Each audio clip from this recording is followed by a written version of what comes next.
And the third attachment that Shankara talks about is attachment to erotic pleasures. We all are given to erotic pleasure. If you have wealth and knowledge, the third thing that you are attached to or seek is all kind of pleasure. Where can I gain pleasure? Go to that place, go to this place, meet that person, this person, so that your erotic pleasures and those needs can be fulfilled. And rich people and famous people, they all are in this trap. They all pursue pleasures in various ways. And the whole of our modern civilization is nothing but offering many, many erotic pleasures to mankind. And we all are trapped into that. Even presidents and rich people fall into that trap. And later they suffer from all kind of illnesses, all kind of humiliation and embarrassment as a result of that. But when you are in it, you don't know it, like Bill Clinton. You know what happened to Bill Clinton, one of the most intelligent men in the world, very powerful, the commander-in-chief of the largest army in the world, vast resources at his command. But none of them stopped him from falling into the trap of erotic pleasure. And that landed him in difficulties, isn't it? So don't think, oh, this is not possible, intelligent people don't fall for it, everybody falls for it. So erotic pleasure and the need for it and the slavery to that is again another trap, another attachment. And it's very difficult to come out of it, to come out of that attachment. Shankara says that also is a trap, a prison for people. So first is knowledge, second is wealth, third is erotic pleasures, and the fourth, attachment to the physical body. We all are attached to our physical body. It may be sick, it may be giving you all kind of pains, knee pain, tooth pain, headache, joint pain. It is old and shriveled and dilapidated. When you are old, when you are young, it is dynamic and dazzling and wonderful. But all through this, we are so much attached to the physical body. And we think as though we are only the physical body. There is nothing beyond it. We already know that from the spiritual studies. You are not just a physical body, you have a mind behind it, that's the software. You have a spirit behind it, that is a person which operates the mind and the body. Ignoring all these truths, we are so much attached to the physical body. It is something like getting attached to a computer. A computer needs a software. Without software, computer wouldn't work. And the software needs a programmer. Otherwise, software will have no meaning. But we forget these two aspects. The person behind it, the software. We simply get attached to the mainframe of the computer. It doesn't help you at all. Similarly, or a car without an engine and a petrol, what will you do with the car? Similarly, just the body has no meaning at all. But we, in our ignorance and limited vision, is so much attached to the body, fattening the body, painting the body, taking care of the body. And in the process, we miss the spirit and we miss the inner life altogether. Inner life is completely lost. Only the outer life. Recently I was going to the Himalayas, to Nainital, to give some talks. And we have to cross Ganga on the way at Ganmukteshwar. It's called Ganmukteshwar. There we have to cross the Ganga on a bridge. Then I saw an old man. He was almost 93. That's how he looked. Because when we came to the Ganga, we got down from the car and we wanted to take the Ganga water and put it on our head. Because that's the holy water. So I saw an old man. He must be past 90 or 93. And he's standing in the Ganges water. At knee-deep Ganges water. He has not gone into the middle of the Ganga, because Ganga is a huge river. And then he has water in his palm. He has taken the water in his hand. And he is waiting for the sun to come. Because it was morning, almost 6 o'clock. Or maybe 5:45. So 5:45 early in the morning, it is cold, and this old man got up. He must have got up at 4 o'clock, and he walked all the way to the Ganga, and he stood in the cold water, and is waiting for the sun to come up, so that he can chant Gayatri and invite the sun into his life. And I thought it's a wonderful experience for me. This old man waiting for the sun, to invite the sun into the world and into his life, and to bring light and knowledge and wisdom and happiness into his life, so that he can chant the Gayatri and celebrate the sunrise. I thought, here is a person who is trying to cultivate his inner life. You and I would have been sleeping at that time. Who will bother to get up at 5 o'clock and come to this cold river in a cold morning? You and I won't be doing that. What is he going to gain out of it? He is going to gain the inner life, the beautification of his inner life. He is not wasting his time in just pampering the physical body and catering to the needs of the physical body. It disciplines his body and comes to the morning rituals. There you can see how he disciplines the body. The body has to be disciplined, otherwise it can become a big burden for you. The Shankara says, don't be attached to the body. The body is, of course, is important, but that is not the only dimension of your personality. So attachment to the body is another fetter or bondage that we all have. That does not mean you should not eat good food, timely rest, and exercises. These are all necessary, because the body is in your care.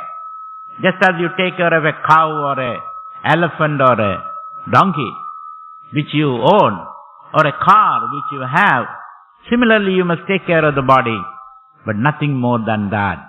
But most of the people are utter slaves of the body.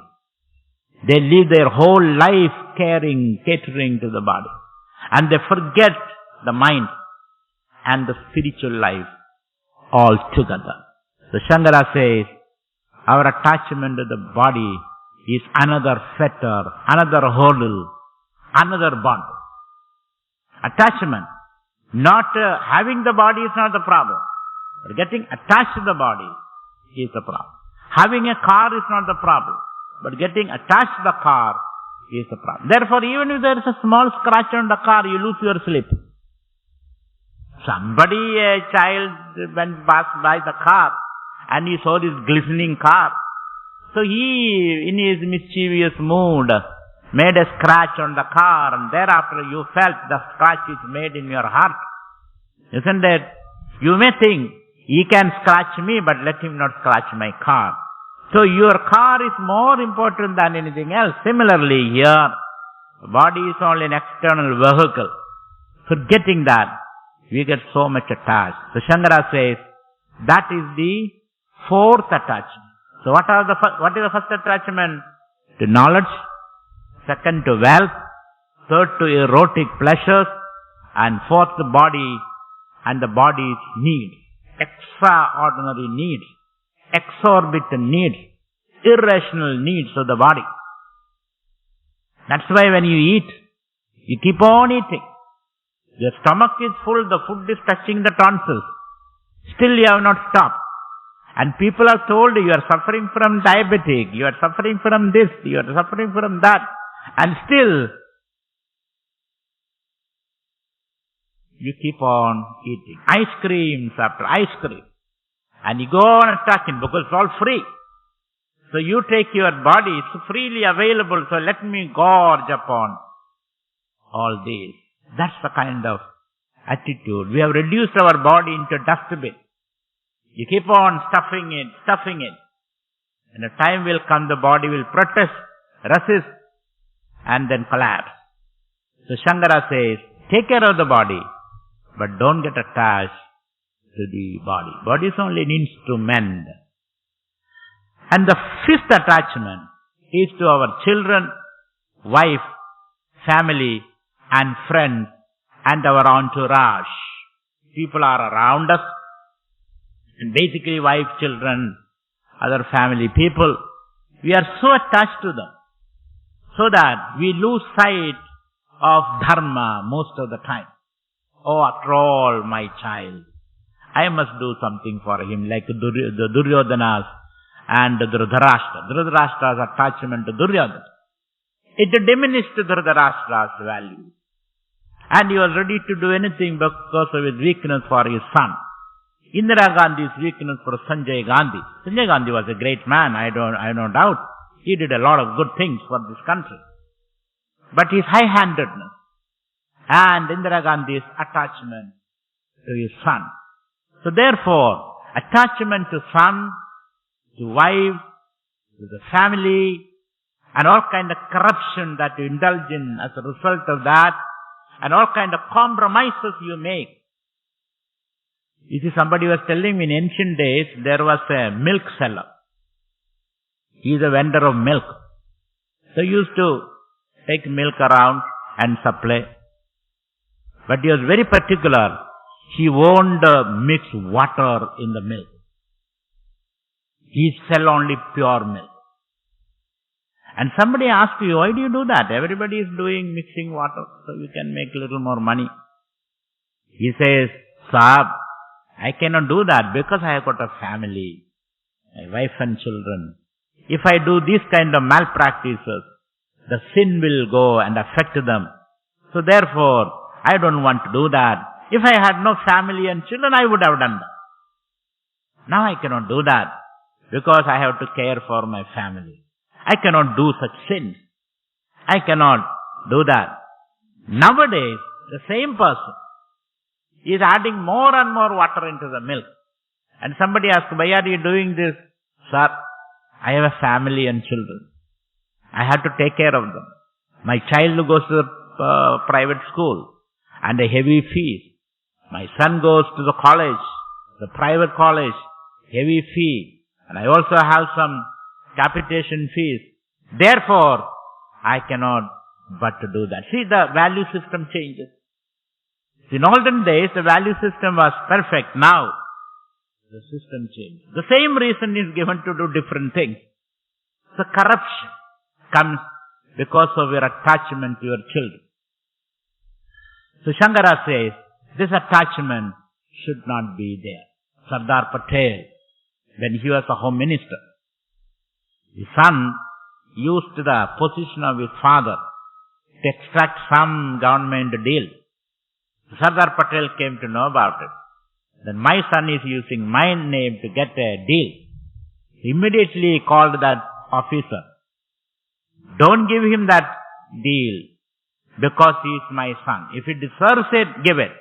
If he doesn't deserve it, should not be given. That's the kind of integrity which Shankaracharya means here. It is not that you should not take care of your family, your wife and your children.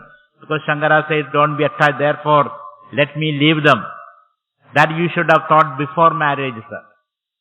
Before marriage, you should have thought it. After marriage, it becomes your responsibility to take care of them. You have to work, earn honest earnings, and then have to take care of them. But Shankara says, these are the 5 attachments which become fetters, because of which you are not able to see the truth and live in God consciousness. So let me repeat. The first is attachment to knowledge. Second is attachment to wealth.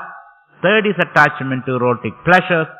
Fourth is attachment to body and its needs.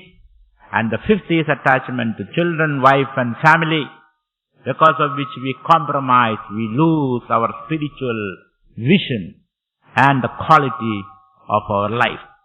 And hence the advice is, be detached. Be detached. And to be detached means, don't have expectation. That's the meaning of detached. Because they are all there, but don't have any expectation. And when you have expectation, then invariably you get attached to these things. So you can avoid expectation only when we try to discover your inner self. All that you need can be discovered from your inner self. So lead a life free from expectation. Life should be an exploratory exercise, not expectation. You must learn, you must try to learn from life. And life can teach you a lot of things. But when there is expectation, you will not be able to learn.